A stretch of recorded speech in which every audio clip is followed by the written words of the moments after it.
រឿងវង្គិសព្រាហ្មណ៍ព្រះអរហន្តវង្គិសៈនាក្រុងរាជក្រឹសមានព្រានម្នាក់ឈ្មោះវង្គិសៈចេះគោះក្បាលខ្មោចហើយដឹងថានេះជាក្បាលខ្មោចដែលស្លាប់ទៅហើយ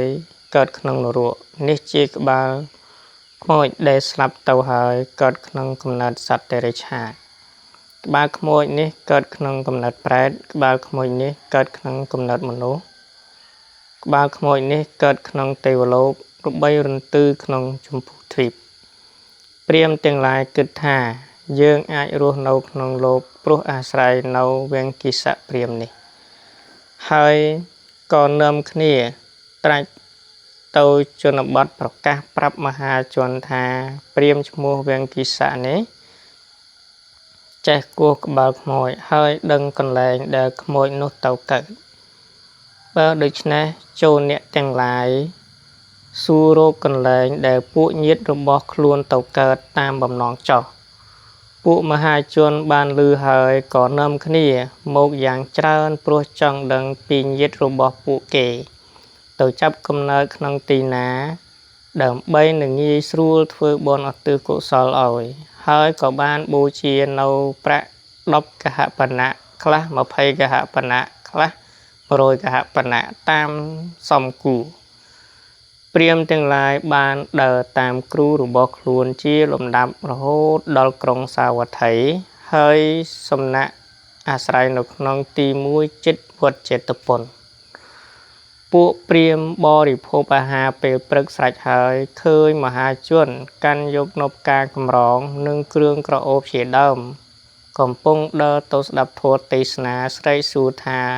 អ្នកទាំងអស់គ្នាទៅណាពួកមហាជនប្រាប់ថាទៅស្ដាប់ធម៌ទេសនាក្នុងវត្តចេតពុនទើបពួកព្រាហ្មណ៍ប្រាប់ទៀតថាអ្នកទាំងអស់គ្នាទៅក្នុងវត្តនោះនឹងធ្វើដូចម្ដេចព្រោះថាបុគ្គលដតីប្រកបស្មើដោយវង្គិសព្រាហ្មណ៍របស់យើងនេះមិនមានទេព្រោះគាត់ចេះគោះក្បាលខ្មោចហើយដឹងនៅទីកន្លែងដែលខ្មោចកើតបើដូច្នោះចូលអ្នកសួរកន្លែងដែលពួកជនជាញាតិរបស់អ្នកកើតចុះជនទាំងនោះពោលថាវង្គិសៈចេះអីគិតមិនស្មើនឹងព្រះសាស្តារបស់យើងទេរួចពួកព្រាហ្មណ៍និយាយទៅវិញថាព្រះសាស្តារបស់អ្នកឯងមិនស្មើនឹងវង្គិសៈរបស់យើងទេពួកជនទាំងពីរពួកនោះចេះតែក្អេងក្អាងអួតសរសើរគ្រូរបស់ខ្លួនតែរៀងខ្លួនរួចទើបពួកព្រាហ្មណ៍ទាំងនោះព្រមទាំងអាចារ្យវង្គិសៈទៅកាន់វត្តចេតពុនដោយមានបំណងថាយើងនឹងដឹងនៅចំណេះចេះដឹងរបស់វង្គិសៈជាគ្រូរបស់យើងឬថាបានដឹងនៅចំណេះចេះដឹងនៃព្រះសាស្តាជាគ្រូរបស់អ្នកតើបុគ្គលទាំងពីរនេះអ្នកណាមានឫទ្ធិប្រសើរជាងព្រះបរមសាស្តាព្រះអង្គទ្រង់ជ្រាបនៅដំណើរដែលជនទាំងនោះនាំគ្នាមកហើយទ្រង់ក៏ឲ្យព្រះអានន្ទនាំយកក្បាល5គឺក្បាលខ្មោច4ដែលទៅកើតក្នុងទីទាំង4គឺកើតក្នុងនរក1តិរិឆាន1កើតក្នុងមនុស្សលោក1ក្នុងទេវលោក1និងព្រះសិនៃព្រះខេណាស្រប1ឲ្យដាក់តាមលំដាប់ហើយទ្រង់សួរវង្គិសព្រាហ្មណ៍ថាមនាលព្រាហ្មណ៍បានឮថាអ្នកចេះគោះក្បាលខ្មោចហើយដឹងនៅកន្លែងដែលខ្មោចនោះទៅកើតមែនឬគិតឆ្លើយថាព្រះករណាខ្ញុំដឹងព្រះសាស្តាក៏យកក្បាលខ្មោចចំនួន5មកដាក់ពីមុខគាត់ហើយឲ្យគាត់គោះព្រះអង្គយកក្បាលខ្មោចទី1ឲ្យគាត់គោះរួចសួរថាក្បាលខ្មោចនេះទៅកើតនៅទីណាវង្គិសៈព្រាហ្មណ៍គោះក្បាលខ្មោចនោះរួចក្រាបទូលថាក្បាលខ្មោចនេះកើតក្នុងនរកលំដាប់នោះព្រះសាស្តាទ្រង់ឲ្យពោលសពសានតុការដល់វង្គិសព្រាហ្មណ៍ថាប្របីហើយទើបទ្រង់សួរ ក្បាលខ្មោច3ដតីទៀតវាំងគិសៈឆ្លើយរួចទៀតព្រះអង្គទ្រង់ឲ្យពោសពសាទុការដូច្នោះទៀតរួចទ្រង់បង្ហាញក្បាលខ្មោចទី5ដែលជាក្បាលខ្មោចរបស់ព្រះអរហន្តហើយទ្រង់សួរថាក្បាលខ្មោចនេះទៅកើតក្នុងទីណាវាំងគិសៈព្រាហ្មណ៍គោះក្បាលខ្មោចនោះហើយមិនដឹងកន្លែងដែលបុគ្គលនោះទៅកើតសោះគ្រានោះឯងព្រះសាស្តាទ្រង់ត្រាស់សួរវាំងគិសៈថាមនាលវាំងគិសៈអ្នកឯងមិនដឹងទេឬវាំងគិសៈក្រាបទូលថាខ្ញុំពិការណាខ្ញុំព្រះអង្គមិនដឹងទេទើបព្រះអង្គត្រាស់តបថាតថាគតដឹងជាច្បាស់ប្រកបវាំងគិសៈសួរថាព្រះអង្គដឹងដោយហេតុដូចម្ដេចព្រះអង្គត្រាស់ថាតថាគតដឹងដោយកម្លាំងមន្តវិជ្ជាទើបវាំងគិសៈព្រាហ្មណ៍សូមរៀនមន្តវិជ្ជានោះដល់ខ្លួនហើយពោលថាព្រះអង្គសូមទ្រង់ព្រះមេត្តាប្រោសប្រទានបង្រៀនមន្តវិជ្ជានេះដល់ខ្ញុំព្រះអង្គផងព្រះអង្គត្រាស់ថា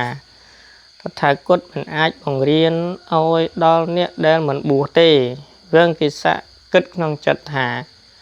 កាលបើអញរៀនមន្តវិជ្ជានេះចេះហើយអញនឹងបានជាមនុស្សច្បងពូកែជាងគេក្នុងសកលចម្ពោះទ្វីប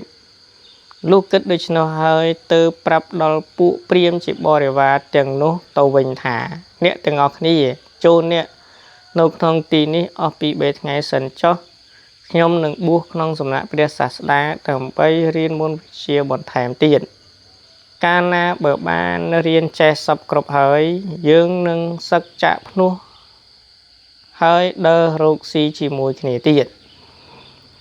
ពួកព្រាហ្មណ៍ជាបរិវារឆ្លើយតបថាតាមបំណងរបស់លោកអាចារ្យទៅចោះតែប្រយ័ត្នកុំឲ្យលងខ្លួនក្នុងសំណាក់ព្រះសវនគោតមនេះ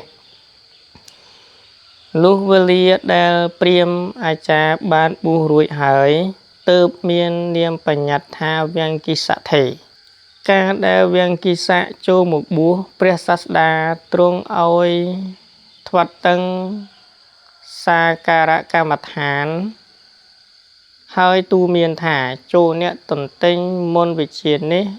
ឲ្យចេះចាំស្ទាត់ចុះវាំងគិសៈថេរកាលទន្ទិញមន្តវិជ្ជានេះពួកព្រាហ្មណ៍